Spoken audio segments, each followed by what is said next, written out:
the millennials are very different from you and I. When we went through high school and college and everything else, there really wasn't an emphasis on getting involved. There really wasn't an emphasis on donating your time and everything else.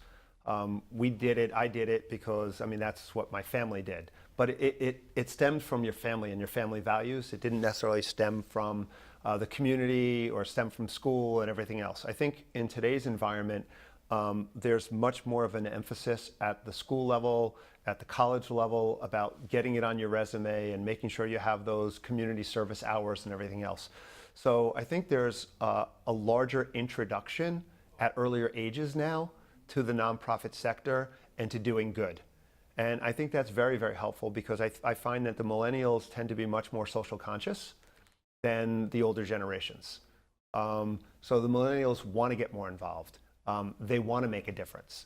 If you look at how they spend, when they buy things sometimes just because there's money going to charity, based on that purchase. So there's much more of a connection, I think, to the nonprofit sector and to having a social impact in the millennials than I find in other generations that happened prior to them.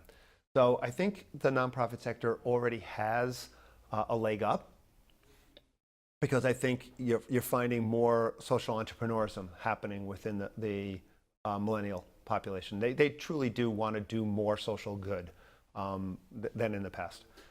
Go ahead. I was going to say, so I think you're in a situation where, when you look at the millennials and what nonprofit organizations can do, again, I think they need to show opportunity. I think they need to try to get the millennials engaged in what they're doing, and millennials love engagement. So if you can get the millennials engaged in the organization and engaged in the organization's mission and let them see how their efforts are having an impact on people, on lives, on the community, on the environment and everything else, I think that goes a long way. And a lot of times it's not necessarily all about the money.